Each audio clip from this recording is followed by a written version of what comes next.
प्रणाम करता हूँ आप सभी को। अब एक बार चाहे तो मेरे लिए भी आप तारीफ करें।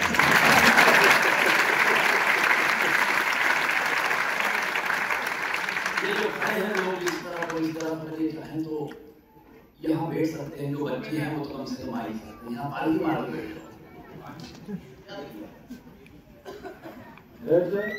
जाओ कहीं नहीं, क्योंकि ये कोई छोटा कार्यक्रम नहीं है। कम से कम 2-3 घंटे लगेंगे तो आप लोग परेशान हो जाएंगे। संस्कार है, वरना संस्कारों की हालत बहुत ज्यादा खराब हो चुकी है देश में। उसको खराब करने में बच्चों का कोई योगदान नहीं है, बापों का योगदान भी बराबर है। सच बता रहा हूँ सर, वो एक बाप ने आधी रात को 2 बजे जैसी औलाद घर आई तो उसको दरवाजे में पकड़ लिया, उसकी एक जेब टटोली तो उसमें 2 सिगरेट के पैकेट बरामद हुए। दूसरी जेब टटोली तो उसमें से 4 तंबाकू के पाउच निकले। अब बाप ने गुस्सा खो दिया, उसने बेटे की ठुकाई चालू की। बेटा कह रहा बाप मेरी बात सुनो, बाप मेरा बात सुनो। बात सुनने तैयार नहीं, अंदर जैकेट की जेब में हाथ डाला तो 3-4 लड़कियों के फोटो गिर पड़े। अब बाप ने बचा गुस्सा भी खो दिया, आपा खो दिया। जो देना शुरू किया तो 1 घंटे तक मारा। औलाद एक ही बात कह रही, मेरा बाप मेरी बात सुनो, मेरे बाप मेरी बात सुनो। बाप ने नहीं सुना। आखिर में औलाद बोली कि मेरा बाप मेरी बात सुनो, मेरी जैकेट ड्राई क्लीन में गई, आपकी है।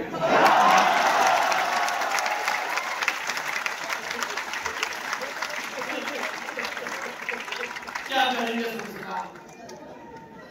कोई कुछ नहीं कर सकता इन संस्कारों का।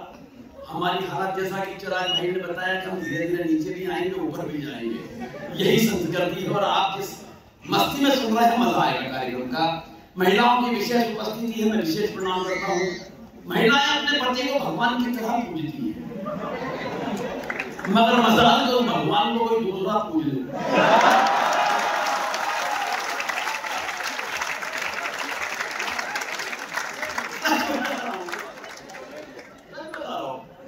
लेकिन फुर्सत निकालकर इतने लोग कविता के लिए, कवि सम्मेलन के लिए, IIT के बच्चे हिंदी साहित्य की विजय जयंती के लिए यहाँ इकट्ठे हुए हैं, ये सबसे बड़ी बात है साहब। वरना सच बता रहा हूँ, महानगरों की हालत खराब है। इतनी फुर्सत किसी के पास नहीं है। पिछले दिनों मुंबई के कवि सम्मेलन में गया। कवि सम्मेलन के अगले दिन जब जुहू बीच पर घूमने गया तो मैंने देखा एक महिला एकांत में बैठकर दहाड़े मार के रो रही। मैं उसके पास गया, सहानुभूति पूर्वक तरीके से उसके कंधे पे हाथ रखा। मैंने कहा बहन जी क्या बात है, क्यों रो रही हैं? तो वो उछलकर खड़ी हो गई, आंसू पोंछ लिए। बड़े कुछ नहीं भाई साहब, पिछले महीने पति ने मारा। उनका पिछले महीने मारा और आप अब रो रही हैं? बड़े फुर्सत नहीं थी। मैं कहना ये चाहता हूं कि जब महानगरों में रोने की फुर्सत नहीं है, आप हंसने के लिए फुर्सत निकाल कर आए। मैं आपको पत्नी अपने काम में व्यस्त, मैं अपने काम में व्यस्त, ना उसे फुर्सत ना मुझे फुर्सत। अचानक उसने मेरी तरफ कोई काम उछाला। मैंने कहा देख आज काम मत बता देना, आज मुझे मरने की भी फुर्सत नहीं है। मेरा अंदाज में पलट के बोली आज मर भी मत जाना, मुझे रोने की फुर्सत नहीं है।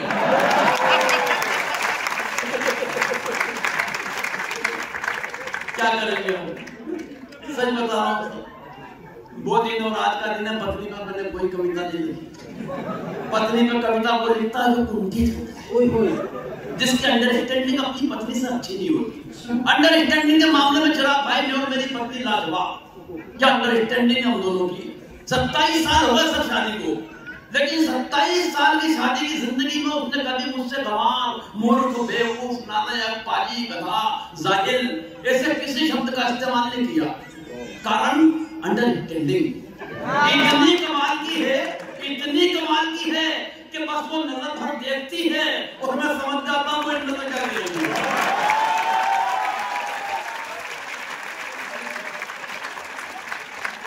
लेकिन अगर जवाब पहुंच गया तो मैं जानता हूं कि हाथ मेरे साथ शामिल हो जाएगा। बोले क्या आपकी भी नहीं करती? मैंने कहा चिराग भाई एक बात का ध्यान रखना, अगर हिंदुस्तान में रुपए का मूल्य गिरता है तो उसकी गिरावट हर प्रांत में अलग अलग नहीं होती।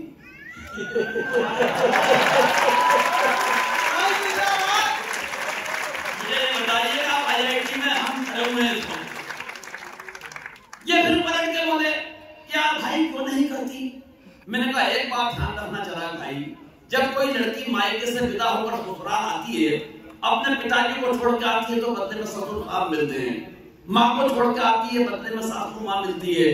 बहन को छोड़ के आती है, बदले में ननद मिलती है। भाई को छोड़ के आती है, बदले में देवर मिलता है। मगर ऐसा क्या छोड़ा कि आप में पल्ले पड़े। ऐसा तो कुछ भी नहीं छोड़ा। मैंने कहा फिर एक बात समझ लो भाई, जो चीज फोकट में मिली है उसकी इज्जत कौन कर रहा है।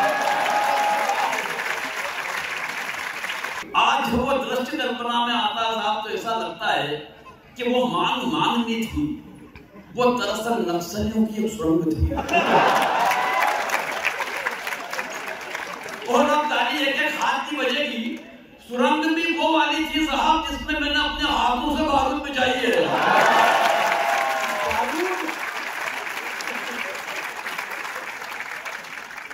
और ऐसा भी नहीं अरुण भैया कि मैंने उसे छुटकारा पाने की कोशिश नहीं की। मैं बाकायदा अपने ससुर जी के पास पहुंचा, उनके दोनों पांव पकड़ लिए। मैंने कहा क्या आइटम थमाया है। जिंदगी दुश्वार करके रख दी, परेशान करके रख दिया, न जीने में न मरने में। मेरी सारी तकलीफ उन्होंने सुनी, फिर मुझे कोने में पकड़ के ले गए। और उन्होंने जो एक पंक्ति बोली साहब, उस एक पंक्ति को सुनने के बाद में अपना सारा दुख दर्द तकलीफ कष्ट वेदना यातना सब भूल गया। और मुझे उनसे सिंपैथी हुई। वो मुझे कोने में ले जाके बोले बेटा मेरी सोच, मेरे पास तो इसकी भी माँ है।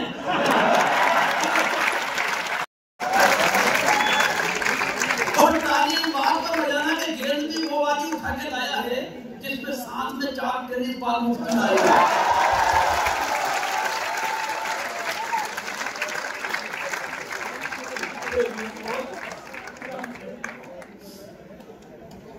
या सच कह रहा हूँ बेटा, आप लोग बहुत अच्छे लगे।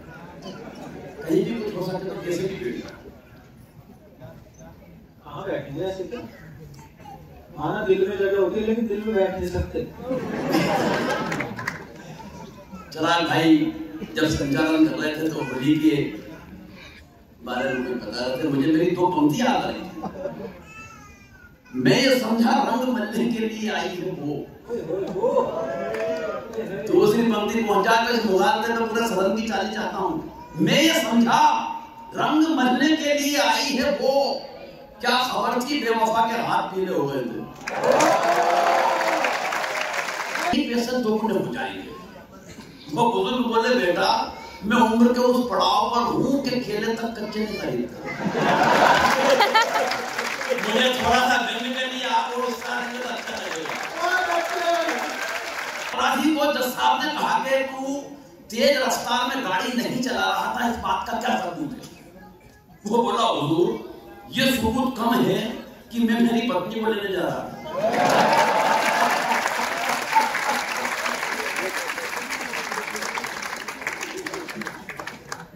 बस ये व्यंग्य की दृष्टि है। अब मैं व्यंग्य शुरू करता हूं, एक आध उदाहरण और देता हूं। हमारे बड़े व्यंग्यकार हुए बेटा, अभी तो आए ही बेटा। कोई बात हाँ थोड़ा सा बस थोड़ा सा लाइए।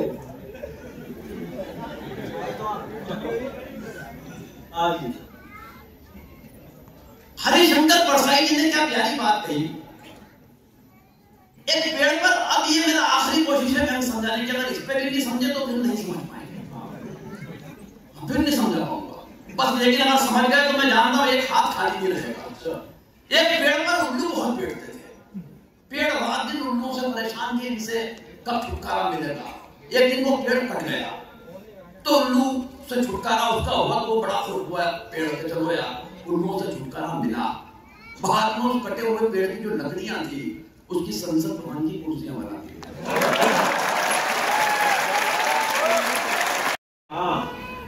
एक मंत्री जी शमशान घाट के उद्घाटन के लिए पधारे। और सर अगर दूसरी पंक्ति ढंग के पकड़ ली तो यात्रा करवा दूंगा। एक मंत्री जी शमशान घाट के उद्घाटन के लिए पधारे। उद्घाटन की पहली रस्म पूरी कराई गई। एक जलते हुए मुर्दे को बुझाकर मंत्री जी के हाथ से अग्नि दिलाई। मंत्री जी के हाथ से अग्नि दिलाई गई। इस घटना से कम एक बात का तो पता चलता है कि आदमी का नसीब खराब हो तो वो मरने के बाद ही भुगतता है। श्रीमान कृपया क्या क्या इस दिशा में आकर अग्नि दिखाएंगे? और अब व्यंग की अगली पंक्ति में यदि मोहम्मद का साहब ताली बजाना, एक दावा करता हूं कि रोक के बताना, लेकिन अगर बजे तो इस पूरे कवि सम्मेलन में जो 3 महंगे कवि पीछे बैठे हैं, इनका अभिनंदन हो जाए। पंडित जी ने कहा, श्रीमान कृपया क्या इस दिशा में आकर अग्नि दिखाएंगे? मंत्री जी भन्ना कर बोले, आप कहां और कैसे लगानी है मुझे क्या आप समझाएंगे? मुझे क्या आप समझाएंगे? अरे हम इस हिंदुस्तान की राजनीति को बरसों से झेल रहे हैं, रोजाना विरोधियों के साथ तरह तरह की आग से खेल रहे हैं। और पंडित जी आप तो बुजुर्ग हैं, आपको तो कम से कम ये बात समझ में आनी चाहिए कि आग दिशा देख के नहीं, आप तो हवा का रूप देख के लगानी चाहिए। बहुत ही बढ़िया फूटे शब्दों से पहचान उगाने निकले हैं। क्या है हम कवि लोग? वो बच्चे यहाँ से कह रहे थे कि इतिहास जिसे भुला दे, राजनीति जिसे सुना दे, हो ही नहीं सकता साहब। आज की रात इतिहास याद रखेगा, ये मैं कह रहा हूँ। और वो राजनीति जो हमसे ये कहती है, वो हमें क्या सुनाएगी? हम खुद राजनीति को इस मंच से रोजाना सुनाते हैं। कुछ टूटे फूटे शब्दों से पहचान उगाने निकले हैं, बंजर से बंजर धरती में भी धान उगाने निकले हैं। और इसी बात पर दे दो ताली, इस बेरंगी दुनिया में हम आंसू की फसलें बोकर मुस्कान उगाने निकले।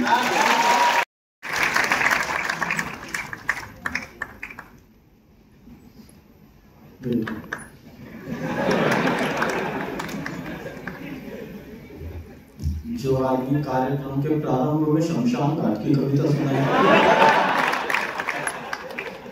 उसी को व्यंग्यकार कहते हैं। यूं और कह रहे थे कि इसका अगर परिचय दिया तो बहुत लंबा हो जाएगा,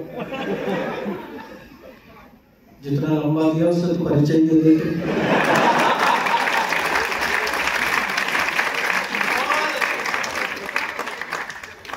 बहुत अच्छा लग रहा है, आदरणीय कामराज जी सामने बैठे हैं, वो कविता के पारखी आदमी हैं, वो कविता के लिए कहाँ कहाँ जा सकते हैं, मैंने उन्हें देखा है। पति और पत्नी, स्त्री और पुरुष की जो प्रवृत्ति है वो अलग अलग है। ये बेसिकली प्रवृत्ति का मूड का फर्क है। पुरुष ऐसे होता है जैसे सूखी हुई मिट्टी, खुरदरा, शुष्क।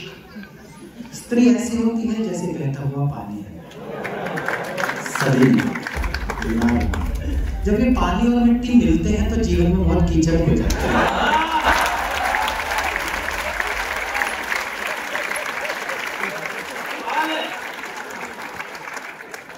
और पुरुष की स्थिति क्या है? देखो क्या फायदा है बोलने का। अभी यहाँ पर पीछे एक बालक रो रहा था, मैं सच में समझ नहीं पा। जब 25-30 हजार रुपए खर्च करके एक लड़की हमारे सामने सुंदर बन के खड़ी होती, तब हमारे मन में एक इच्छा आती है कि एक बार इसके मुख से अपनी प्रशंसा सुनते हैं। इस इच्छा को पूर्ण करने के लिए हम जितने यत्न प्रयत्न करते हैं, वो इस अनमोल मनुष्य जीवन का दुरुपयोग कर रहे हैं। ऐसे पूछा, डार्लिंग, तुम मुझे कब तक प्यार करोगी? सुनकर प्रेमिका की आंखों में आंसू भर आए। उसने एक आंसू समुद्र में गिराया और कहा, जब तक तुम इस खारे समुद्र में से एक खारा आंसू ढूंढ पाओगे ना, मैं तुम्हें तब तक प्यार करूंगी। हाय हाय नहीं सुनकर समुद्र प्रकट हुआ। दोनों हाथ क्यों रखते कमर पे? बोलो साले फालतू की बातें तुम्हें सोचते ना।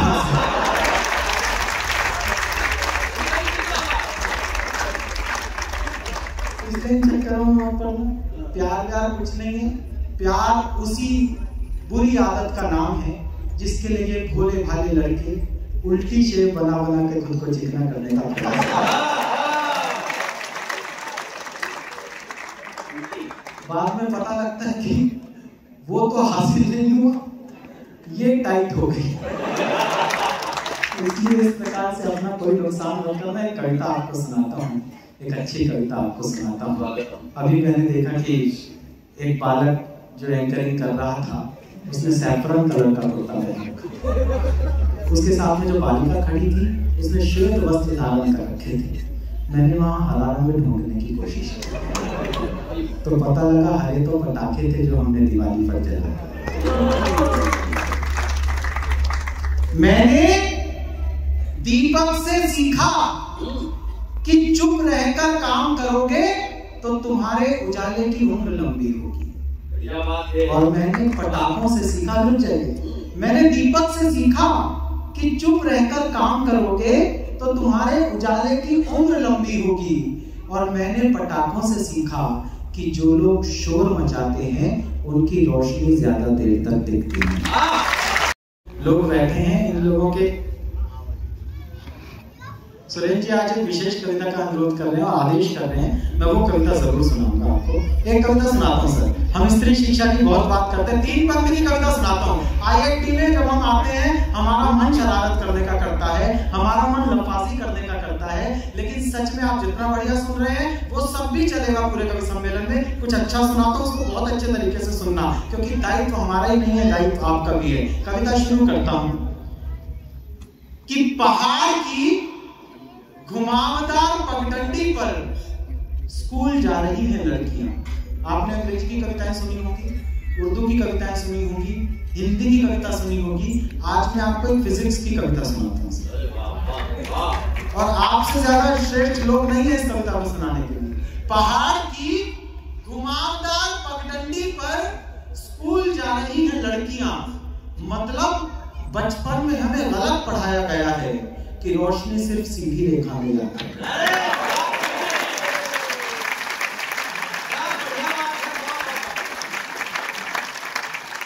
आप ऐसा सुनोगे तो मैं भटक जाऊंगा। अच्छी कविता सुनाता हूं, एक और अच्छी कविता सुनाता हूं कि मेरे पिता ने बचपन में मुझे कभी गुड़िया से नहीं खेलने दिया। सावधान होकर सुनना, ये मेरी कविताएं बहुत छोटी छोटी सी झटाक से खत्म हो जाती है। मेरे पिता ने, ये ट्वीट है, ये फेसबुक की पोस्ट नहीं है, इसके लिए आपका IQ हाई होना जरूरी है। मेरे पिता ने बचपन में मुझे कभी गुड़िया से नहीं खेलने दिया ताकि मैं सीख सकूं कि लड़कियां खेलने की चीज नहीं। हमें बताया गया कि हमें मोहब्बत सीखने के लिए वैलेंटाइन बाबा की जरूरत है। हमने दुनिया को मोहब्बत सिखाई है। हमारे यहाँ कृष्ण हुए हैं, हमारे यहाँ सूफी फकीर हुए हैं, हमसे ज्यादा मोहब्बत कौन कर सकता है कि कली चटके तो गुलशन से हवा को इश्क हो जाए, वफा ऐसी गजब हो बेवफा को इश्क हो जाए। और अगली 2 पंक्तियां समझ लेना IIT वालों, वफा ऐसी गजब हो बेवफा को इश्क हो जाए, और इबादत वो कि रब बंदे का दीवाना बना भटके। सावधान, इबादत वो कि रब बंदे का दीवाना बना भटके, और मोहब्बत वो कि आशिक से खुदा को इश्क हो जाए। हाँ, हो सकती है। जब मैंने ये ही पढ़ा डायरेक्टर साहब, मुझे जसोदा से लेकर पुतली बाई तक वो तमाम माँ याद आ गई जिन्होंने गुरुकुल के आंगन नहीं देखे लेकिन अपने बेटे को भगवान बनाने की कितनी ईंटें लगेंगी 10 फीट ऊंची दीवार में, लेकिन अच्छी तरह जानती है कि कब कितना प्यार जरूरी है एक हंसते खेलते परिवार।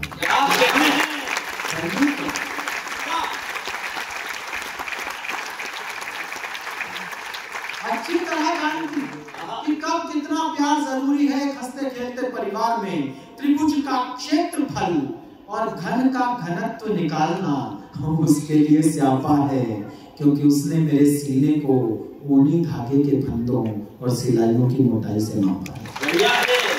ये को सी बनाने के लिए क्या जोड़ना या घटाना होता है, लेकिन अच्छी तरह समझती है कि भाजी वाले से आलू के दाम कम करवाने के लिए कौन सा फार्मूला होता है, और उसके नीचे लिखा होता इसे इतना फॉरवर्ड करो कि अंग्रेज खुद देश छोड़कर चले।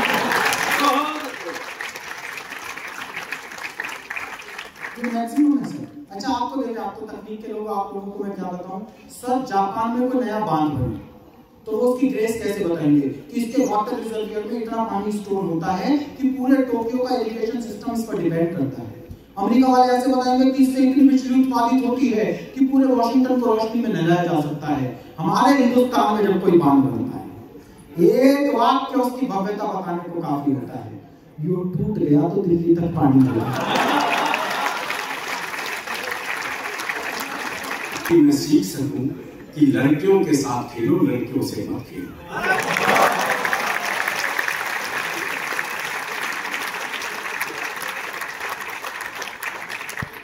यहाँ पर कितनी शानदार कविता सुनाई जनाब ने।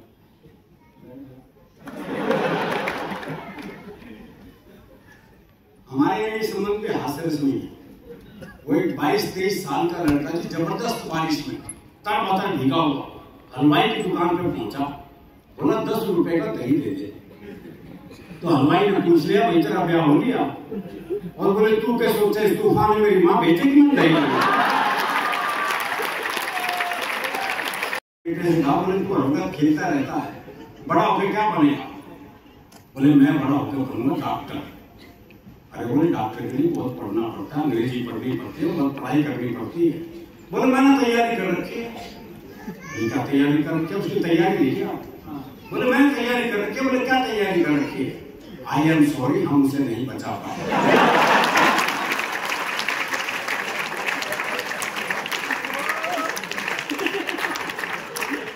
तो बाप ने कहा अगर जागता हुआ हूं तो दरवाजा खोल दूंगा, लेकिन अगर सोचते को जगा दिया तो फिर नहीं खोलूंगा। अब रात को 1 बजे लड़का वापिस आया तो बोले कैसे पता लगा बापू सो रहे हैं जाग रहे हैं? तो अगले ने चौकीदार की आवाज मारी। बोले राम प्रसाद सोए है जाग गए? बोले जाग गए तो खोल गए।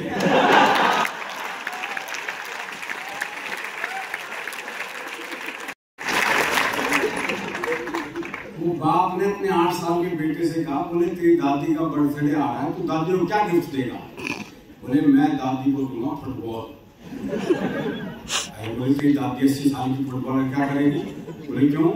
पिछले महीने मेरा बर्थडे था, दादी ने मुझे गीता भेंट की थी।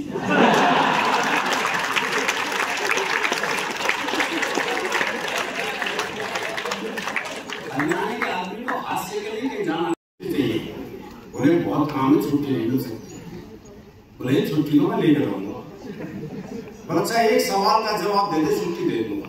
बोले सवाल कुछ भी पूछ लो। बोले अच्छा ये बता कटप्पा ने बाहुबली को क्यों मारा? ये अंतरराष्ट्रीय सवाल पूछा। बोले ये बता कटप्पा ने बाहुबली को क्यों मारा?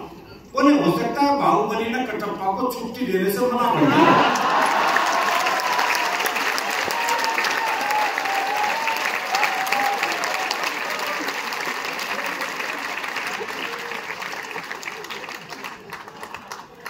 छुट्टी चाहिए, पहुंच के ऐसे छुट्टी चाहिए। बोले किस लिए चाहिए? बोले जी मेरी शादी है। अब इस पे तो कौन मना करेगा? बोले अच्छा कितने दिन की चाहिए? बोले तो रुवाई देखने के बाद पता चलेगा। बहुत सहज हास्य में जीने वाले लोग। दिल्ली में अपनी कार से जा रहा था, रेड लाइट पे खड़ा था, वो बत्ती कब हरी होगी मुझे ध्यान नहीं रहा। तो सोच रहा हूँ कैसे कभी आपके साथ भी हुआ। तो एक मोटरसाइकिल आई घूम के मेरे पास, मेरे कार का शीशा खटखटाया, मैंने शीशा नीचे किया। बोला इससे ज्यादा हरी नहीं होगी।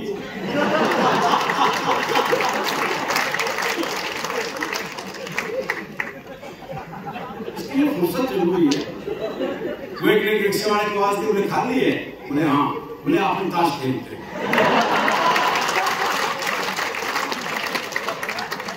फुर्सत चाहिए। हाँ। बोले कितने पैसे? बोले 25 रुपए। बोले ये थोड़ा स्टेशन। अच्छा मैं पैसे कम कराने आऊँ तो जगह को पास बुला लेते हैं।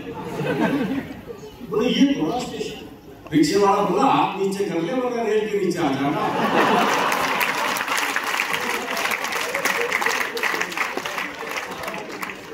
वो एक पहुंच गया हलवाई की दुकान पे। भाई ने छिप के जले दिखाई भरपेट। जब पैसे देने का नंबर आया, भाई ने जेब झाड़ दी, बोले पैसे तो नहीं। अब दुकानदार दुकान से बाहर निकला, 15-20 मिनट तबियत से धुना पीटा उसे। जब खुद थक गया पीट पीट के, तो वापस दुकान में चला गया। अच्छा वो भी कपड़े झाड़ के खड़ा हो गया। है बोले अब तो खड़ा है जा। बोले इसी भाव में 1 किलो और दे दे। ये मस्ती अपने भीतर रखनी बहुत जरूरी है, क्योंकि आप हंसेंगे तो धरती आपकी है, ये आसमान आपका है, अगर रोने बैठ गए तो किसी बिल में वो रुमाल आज तक नहीं बना तो रोते हुए आदमी के आंसू। और वो महिला बैठने को तैयार नहीं, तो बुढ़िया बोनट पे से बैठी बैठी बोली, अरे बोले बैठ जा, कुछ साल बाद बोनट पे बैठना पड़ेगा। बाद ही होता है ना, यहाँ से पहले प्यार कर लेता हूँ तो पेट भी लटके मिलते हैं। हमारे यहाँ प्रेम बड़ा मुश्किल काम है, लेकिन हमारे यहाँ प्रेम में भोलापन होता है। वो प्रेमी ने प्रेमिका से कहा, अगर तू मेरी नहीं हुई ना तो मैं तुझे किसी की नहीं होंगी। बोले से तेरी हो जाऊं तो सबकी होने देगा।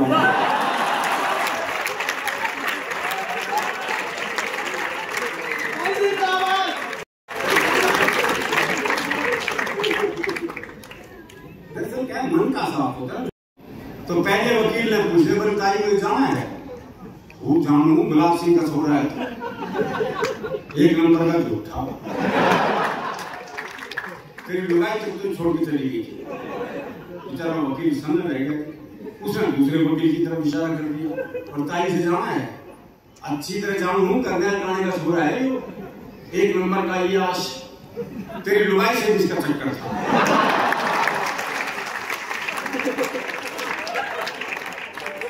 ऐसा जजमेंट कोर्ट स्थगित। अपने चैम्बर में गया, दोनों वकील बुलाए, बोले खबरदार ताई से मेरे बारे में कुछ पूछना। लुगाई थोड़ी से ढूंढ रहा हूँ। और बोले तू? बोले यार मेरी भी खूबी, मैं भी ढूंढ रहा हूँ। बोले तेरी लुगाई कैसी थी?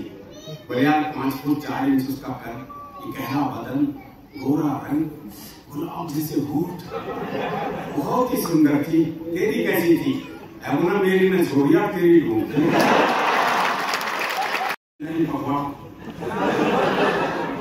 पूरा पखवाड़ा होता हो। पहले 7 दिन चलते वैलेंटाइन डे, फिर anti Valentine day, rose day से शुरू होकर ब्रेकअप डे तक। तो उसमें प्रपोज डे भी आता है। तो हरियाणा में एक छोरे ने छोरी को प्रपोज किया, बोले मैं तेरे से ब्याह करना चाहता हूँ। तो लड़की बोली पुराना तरीका है, किसी नए ढंग से प्रपोज कर। तो लड़का बोला ऐसा है, तू मेरे छोरे से अपनी चिता में आग लगवाना पसंद करेगा? तो प्रेमिका बोली तेरा दिल बड़ा कुरकुरा है। अरे बोले दिल कुरकुरा कोया, तेरा बीड़ी का बंडल तोड़ दिया। सुधार हो गया, लेकिन अभी भी हरियाणा में पुरुष ज्यादा है, महिलाएं कम है। छोरों के ब्याह नहीं हो रहे। वो एक 40 साल की उम्र तक ब्याह नहीं हुआ, बहुत दुखी हो रहा था। अपने दोस्त से बोला यार मैंने तो लगे मेरी वाली भ्रूण हत्या में हमारी हुई। सही तकलीफ है ना। और ये तकलीफ तो और बढ़ जाती है जब ओलंपिक हो, पैरा ओलंपिक हो, कॉमनवेल्थ गेम हो या एशियाड हो, जब हरियाणा की छोरियां पदक लेकर आती हैं तो ये तकलीफ और बढ़ जाती है।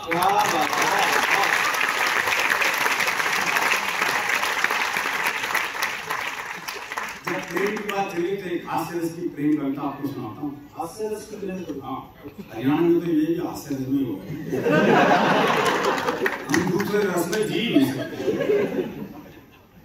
आप सौंदर्य वर्णन देखिए, हिंदी प्रकोष्ठ का एक कार्यक्रम है, आपको सौंदर्य वर्णन में आनंद आएगा। एक लड़की पंत की कविताओं से कोमल कुंतल बिखराती, पद्माकर के छंदों से इतराती, बिहारी के दोहों से कटीली छबीली, रसखान के सवैयों से रसीली, जायसी की पद्मावत का प्रेम ज्ञान किए, प्रसाद की कामायनी का सौंदर्य बोध लिए, चेहरे पर दिनकर की कविताओं सा तेज, और विद्यापति की राधा को अपने में सहेज, रोडवेज की बस में चढ़ी।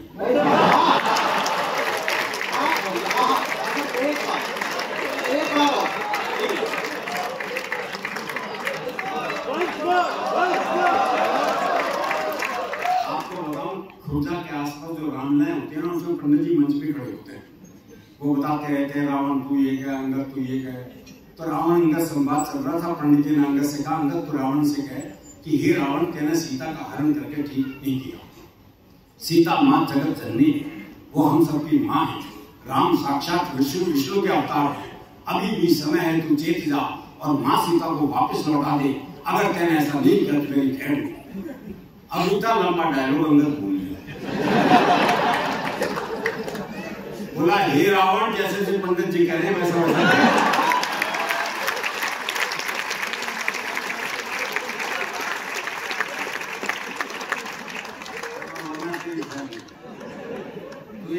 ऐसी लड़की रोड वेस्टी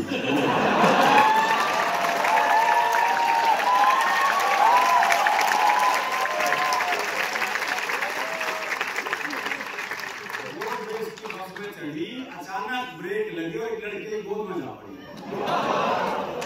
लड़के को इतना स्वाद कि जोर से चिल्लाया, ड्राइवर साहब धन्यवाद।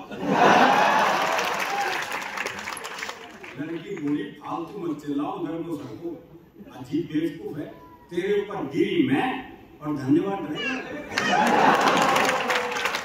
ट्रेन के इतिहास में यहाँ से शुरू एक नई खुराफात, ये थी हमारे हीरो हीरोइन की पहली मुलाकात। दोनों के दिन के खेल में खाने के और ऊपर से दोनों हरियाणे के। दोनों के नैन मिले, कमल के दो फूल से खिले, नैन मिलते मुंह खुले और बातचीत का सिलसिला निकल पड़ा। बस तो डिपो में खड़ी हो गई पर उनका प्रेम चल पड़ा। नए अनुराग में और जवानी की आग में एक दिन दोनों बैठे थे गांव से दूर एक बाग में। लड़का बोला, देखा है ये जो तेरी जोर सी गहरी गहरी आंख है ना, जोर समझते हैं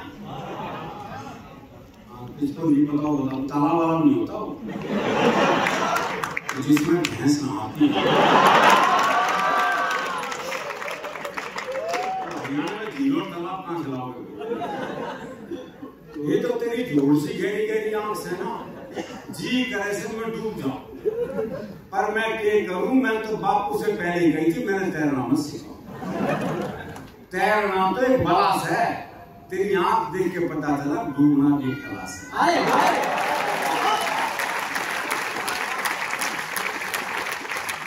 तेरी आंख देख के पता चला डूबना भी कला से।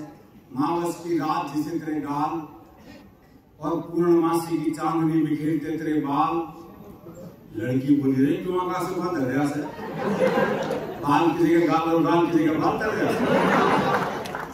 लड़का बुला रहे की तरह तेरी सुंदरता देख के इतना फूल गया कि उपमाओं का क्रम ही भूल गया। हुक्के की चिलम में धरे जलते अंगारे से होठ। उपाय तो वही लाए ना कि जहां जो देखेगा।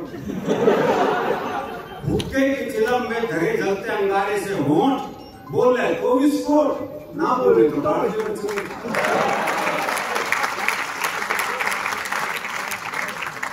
लड़की बोली रही बात कभी तो कोई भी हो सके सर, इतना मीठा मत बोल, मेरे शुगर भी हो सके। और कवियों के प्रेमी प्रेमिका बैठते होंगे सागर किनारे रेत में, हमारे तो हरियाणा के थे इसलिए बैठे थे घर में मीठे। प्रेमी बोला आज तो जी करे सर मैं भी थोड़ा झूम, तो हाँ भैया तो तेरा चूम। उसने यही सवाल पूछा 8-10 बार पर बेकार। प्रेमी गुस्से में बोला गहरी है कि? प्रेमिका बोली तू मेरे ऊपर गुस्सा क्यों उतार रहा है, मैं तो बहरी को नहीं पड़ते लेके लकवा मार रहा है।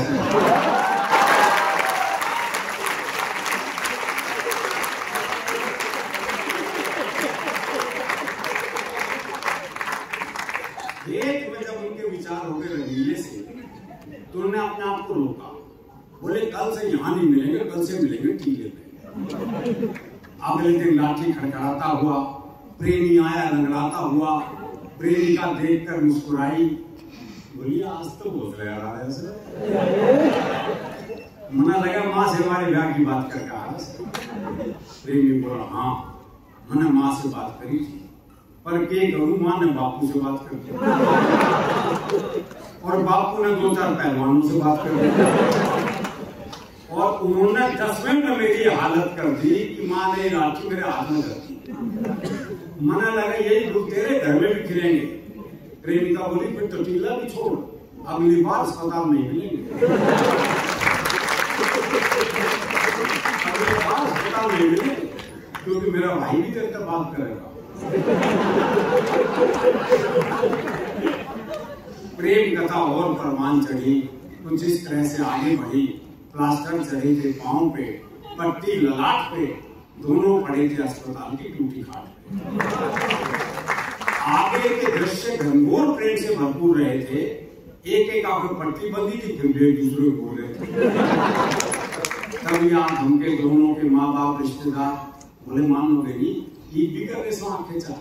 प्रेमी बोला, किस ख्याल में गुम हो, चार कहाँ तो रह रही है दो। लड़के की माँ बोली, ये तो ना मानना, तभी मान जाओ, ये तो पता नहीं क्या कर जाएंगे, जो ईद भी बाज नहीं आ रहे, इन्हें दूर मत करो, ये बालक मर जाएंगे।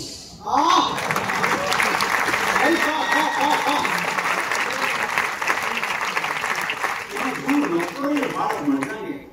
लड़की के रिश्तेदार बोले, ये कलेश फटाफट निमटाओ। आपको कलेश हिंदी हरियाणा नहीं कह सकते,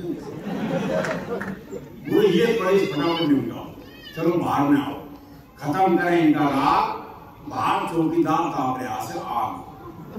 इन दोनों आगे वही फेरे करो, हम अपनी छोरी ठा रहे हैं तो अब उनकी शादी का आपको दिखाता हूँ, फेरे किस तरह पड़े बताता हूँ। कल तक अंतिम दृश्य है, फेरे किस तरह पड़े बताता हूँ, ध्यान से सुनो। कहानी उस रोज की, दोनों के मामाओं ने पकड़ रखी थी बोतल ग्लूकोज की। औरतें शनिचर के दिन मंगल गीत गाने के लिए हो गई इकट्ठी, गठजोड़ की जगह आपस में मांगी दोनों की पट्टी। चौकीदार दूर खड़ा ठंड से कांपता हुआ बड़बड़ा रहा था, और एक रिश्तेदार बड़बड़ाहट के बीच बीच में सुहा बोलता जा रहा। दूल्हा दुल्हन भी बिल्कुल नहीं शर्माए, दोनों एक एक टांग से फेरे ले रहे थे, इसलिए 7 की जगह 14 चक्कर लगाए। इस तरह दोनों को जिंदगी भर की जेल हो गई, और ये प्रेम कहानी भी अन्य प्रेम कहानियों की तरह जेल हो गई। हंसाने के लिए सिर्फ एक शख्स हमारे पास है, जिसने अपनी जिंदगी की एक एक सांस को आपकी मुस्कुराहट बनाने का प्रण दिया है। एक बार जोरदार तालियां बजाएं, इस तरह आप पूरी खानदानी को सुनने के लिए।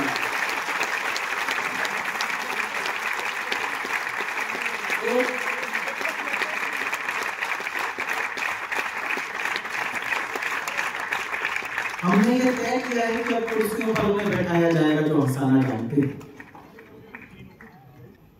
लाइट बंद कर देना, ईगो बंद कर दीजिए।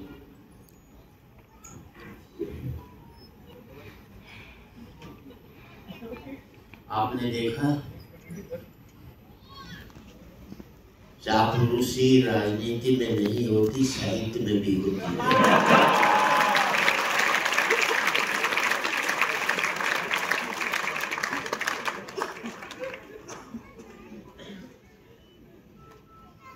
रिकॉर्डिंग बंद करके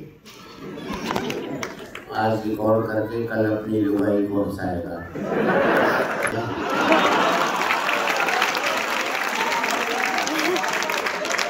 ना कहे तो अपने भरोसे अपनी लुगाई को हंसा, मेरे भरोसे, और आज रिकॉर्ड करके कल देखकर हंसोगे, इससे बड़ी मूर्खता नहीं हो सकती। जिंदगी में आज बेहतर जीना सीख जाओगे तो कल अपने आप ही बेहतर होगा जाएगा। मेरा मकसद ये किसका चलेगा, आप इसलिए अपने पर्सनल तो हटा दो, आप फैसले अब रहने देना, बीच में मत बोलना। 50 फोटो खींच चुका, खंडर की कहीं से भी खींच ले, खंडर ही दिखाई दे। जब मैं इमारत था तब किसी ने एक फोटो नहीं खींचा, तब एक ही फोटो खींची गई थी, उसी ने मुझे खंडर बना दिया था।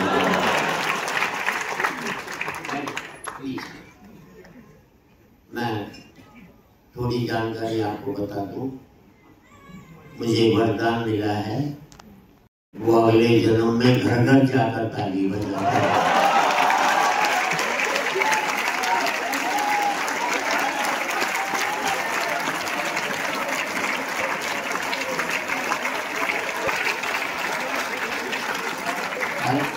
साहब आपको कह रही थी सारे पढ़े लिखे, ये क्या पढ़े लिखे जो अगले जन्म पर विश्वास कर रहे हैं।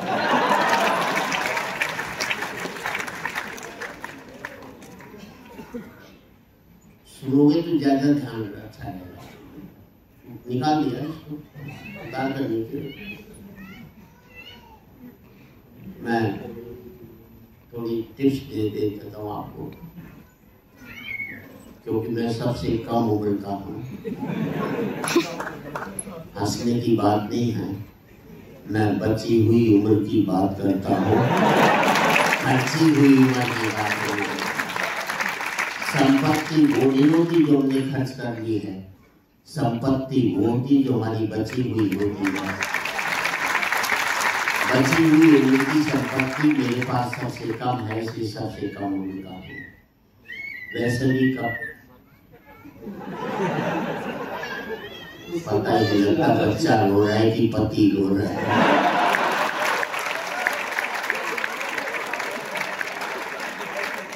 तो पति जब घुट घुट कर रोता है तब इसी तरह से आवाज निकलती है।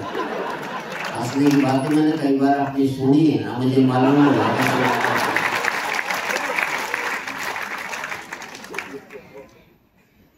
मुझे किसी ने पूछा, तराजू के एक पल्ले में राम हो, दूसरे में तुम हो, तो कौन सा पल्ला भारी होगा?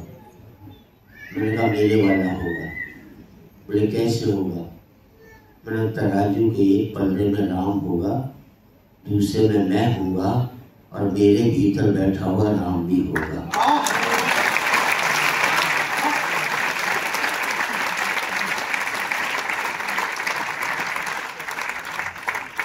अभी भगवान घोषणा कर देना, सुबह पहले मंदिर, मस्जिद, गुरुद्वारे, गिरजाघर में जो भी आएगा उसे मैं अपने पास बुला लूंगा।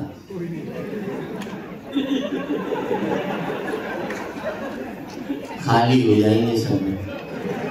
और समर्थन आप करना, क्योंकि हम सब लोग ईश्वर से चाहते हैं, ईश्वर को नहीं चाहते।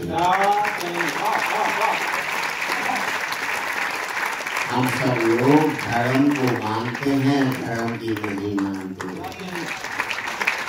मैं तो भगवान से एक ही बार मांगता हूँ, अगर पूरा हो जाए तो विश्व शांति का इससे बड़ा काम नहीं हो सकता।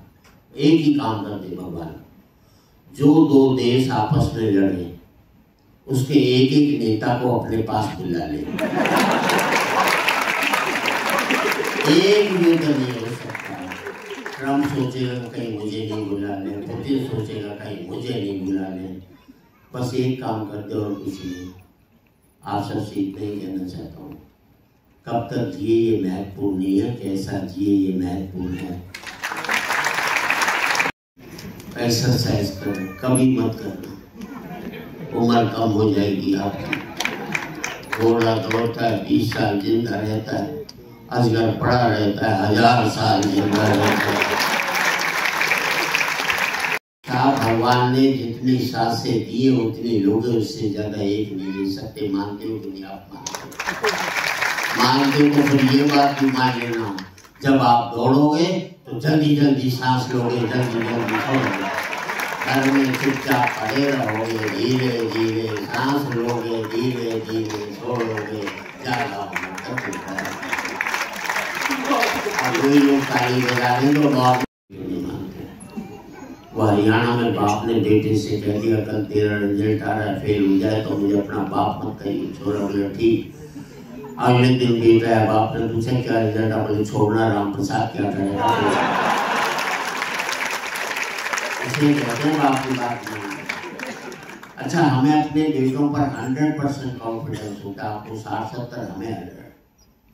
वो हरियाणा में एक बाप अपने बेटे को कूट रहा था। आपके यहाँ बच्चे पीटे जाते हैं, हमारे यहाँ कूटे जाते हैं। किसी ने बाप से पूछ लिया बेटे को क्यों कूट रहा है? बोले यार क्या करूं, कल इसका रिजल्ट आने वाला है और आज मुझे बाहर जाना है। ये है कॉन्फिडेंस। मालूम है 100% फेल होगा तो सारे को आज ही कूट काट करते थे। अच्छा, मैं दिल्ली के Shri Ram college of commerce में पढ़ा, बेस्ट कॉलेज कॉमर्स में। सेकेंड ईयर में मैं फेल हुआ। मैंने अपने बाप को 6 महीने तक पता नहीं लगने दिया कि मैं फेल हो गया। पंत जी से कहते हैं मैनेजमेंट। ये वाले क्या था जो मैंने किया था। और 6 महीने बाद मेरे दोस्त ने बापू से शिकायत की कि सुरेश शर्मा फेल हो गया। बापू ने कहा फेल हो गया तो क्या हो गया, इम्तिहान कोई कुंभ का बेड़ा जो 12 साल में आएगा, अगले साल हम अपने बच्चों को इतना तनाव देते हैं कि आज 5वीं 6वीं क्लास के बच्चे आत्महत्या करने लगे।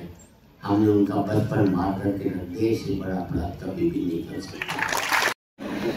क्योंकि हम विदेश में जाते हैं तो पूरा दुबई देखते हैं तो लगता है कि पूरा भारत वालों ने निर्माण किया है। क्योंकि एक राजा की फिल्म बहुत स्ट्रॉन्ग होती है तो पूरे देश की भी बहुत स्ट्रॉन्ग होती है। तब वही मंदिर में जाता हूँ जहाँ मंदिर वाले प्रोग्राम करें तो मुझे जाना ही पड़ेगा। बोले आइए मंदिर वाला प्रोग्राम। मैं बस एक ही काम करता हूँ, भगवान से आँख में आँख डाल करके बात करता हूँ। ईश्वर तेने बहुत कुछ दे दिया मुझे, अब जितना वापिस से मुझसे वापिस ले ले। उसको भी तो लगना चाहिए, सारे भिखारी नहीं आते, कोई बादशाह भी तेरे दरबार में आता। मैं कविता को सुनाना चाहता हूँ और आप इस IIT में पढ़ रहे हैं। कभी आपके पिता ने बताया होगा एक कमरे में गुजारा करते थे? पिता ने नहीं तो दादा ने बताया होगा। ये भी बताया होगा शाम की रोटी बड़ी मुश्किल से जुटा पाते थे। कमरे से बड़ी बड़ी कोठी फ्लैट तक पहुंच गया, आपने क्या कुछ खो दिया, उसकी एक कविता था। लोग सब कहते हैं एकदम भारतीय हो जाए। मैं कहता हूँ हम अपने भाई के लिए तो भारत के कैसे हो पाएंगे। आप पहली सीढ़ी पर नहीं चढ़े यार, आखिरी का सपना कैसे ले सकते हो? पहले परिवार से जुड़ो, फिर समाज से जुड़ो, तब जाकर देश से जुड़ पाओगे। तब छोटे मुंह बात करते हो तो कहना चाहता हूँ, आपको लगेगा ही घर चल रहा है। और हर यूनिवर्सिटी के हर बच्चे को मैं एक ही कविता जरूर सुनाता हूँ। बस 1 मिनट के लिए कोई मत उठना, बस एक कमरा था जिसमें मैं रहता था माँ बाप के साथ। साथ में थी 2 बहनें, एक मेरा भाई। कमरा बहुत बड़ा था, हम लोग थे कम, इसलिए इस कमी को पूरा करने के लिए मेहमान बुला लेते थे। एक कमरे में मेहमान का स्वागत होता था। कोठी में मेहमान आए, सोचते कब जाएगा।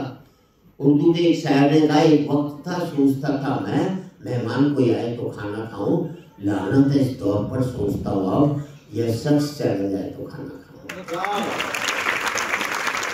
एक कमरा था जिसमें मैं रहता था माँ बाप के साथ। साथ में थी 2 बहनें, एक मेरा भाई। कमरा बहुत बड़ा था, हम लोग थे कम, इसलिए इस कमी को पूरा करने के लिए मेहमान बुला लेते थे हम। फिर विकास का फैलाव आया, पैसा आ गया। विकास उस कमरे में नहीं समा पाया। जो चादर मेरे पूरे परिवार के लिए बड़ी पड़ती थी, उस चादर से बड़े हो गए हमारे हर एक के पाँव।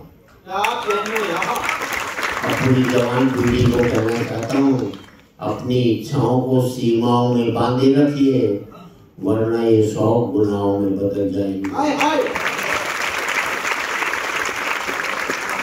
जो चादर मेरे पूरे परिवार के लिए बड़ी पड़ती थी, उस चादर से बड़े हो गए हमारे हर एक के पाँव। लोग झूठ कहते हैं कि दीवारों में दरारें पड़ती हैं, हकीकत यही है जब दरारें पड़ती हैं तब दीवारें बनती हैं।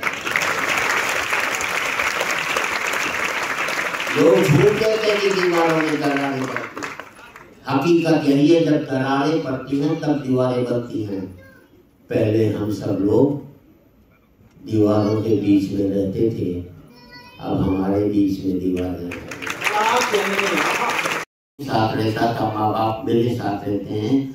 इस सभी छात्रों से कहना चाहता हूँ, पता नहीं कितने वक्त की रोटियां काटकर माँ बाप ने तुम्हें इस इंस्टीट्यूट में पढ़ने भेजा है। जिंदगी में लायक हो जाओ तो इतने लायक मत होना कि माँ बाप को अपने लायक नहीं समझो।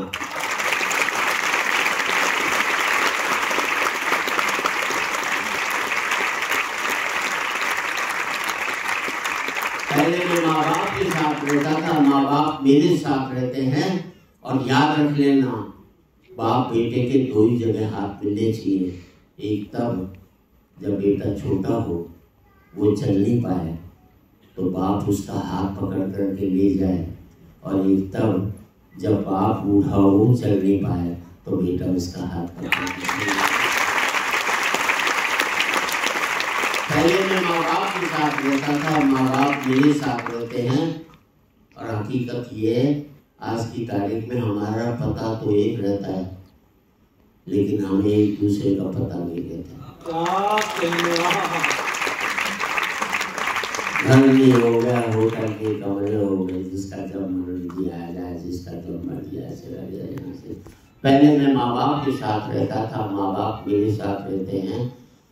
फिर हमने बना लिया एक मकान, एक एक कमरा अपने लिए, एक एक कमरा बच्चों के लिए, एक रीडिंग रूम, एक छोटा सा ड्राइंग रूम उन लोगों के लिए जो मेरे आगे हाथ जोड़ते थे, एक बड़ा ड्राइंग रूम उन लोगों के लिए जिनके आगे मैं हाथ जोड़ता हूँ। पहले मैं फुसफुसाता था तो घर के लोग जाग जाते थे, करवट भी बदलता था तो घर के लोग सो नहीं पाते थे। और अब जिन दरारों की वजह से दीवारें बनी थी, उन दीवारों में भी दरारें पड़ गई। अब मैं चीखता हूँ तो बगल के कमरे से ठहाके की आवाज सुनाई देती है, और मैं सोच नहीं पाता हूँ कि मेरी चीख की वजह से वहां ठहाके लग रहे हैं या उनके ठहाकों की वजह से मैं चीख रहा हूँ।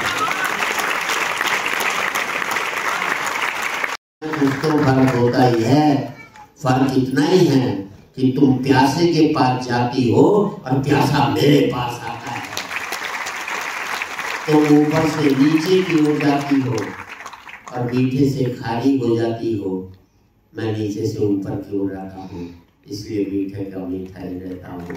अपने लेवल से ऊपर उठोगे तो मीठे हो जाओगे, अपने लेवल से नीचे गिरोगे तो आप भी खारे होते हुए चले जाओगे। मैं तो कहता हूँ देश के उद्योगपतियों से, मत दो मंदिरों में करोड़ों रुपया, उससे काम खोलकर 100 लोगों को नौकरी दे देना, समझना 100 मंदिरों का निर्माण हो गया। क्योंकि मंदिर में हम अपनी बनाई हुई मूर्ति की पूजा करते हैं और कारखाना खोलकर ईश्वर की बनाई हुई मूर्तियों की सेवा करते हैं। मैं आपके भी थोड़े 2.25 घंटे, इस मुल्क में 200 करोड़ की फिल्म बनती 2 घंटे की, सारे ग्लैमर के चेहरों के साथ, एक इंटरवल के साथ, वो 200 करोड़ की फिल्म 2 घंटे की आपको इस तरह से नहीं बांध पाती जितना बिगर ग्लैमर के 4 चेहरों ने आपको बांधा है। लेकिन हम क्या सोचे, हमारी क्या सोच होनी चाहिए? आज एक बार कहें, आखिरी बार कहें, क्या पता तुम न रहो, क्या पता हम न रहो। कि आज एक बार कहें, आखिरी बार कहें, क्या पता तुम न रहो, क्या पता हम न रहें। मंदिरों मस्जिद की या किसी इमारत की माटी तो लगी उसमें भाई मेरे भारत की, या किसी इमारत की माटी तो लगी उसमें भाई मेरे भारत की। लहू था हिंदू का, अल्लाह सर जिंदा रहा, मरा मुसलमान हो, राम कब जिंदा रहा। बिखरे बिखरे हैं सभी, आओ मिलजुल कर रहे, क्या पता तुम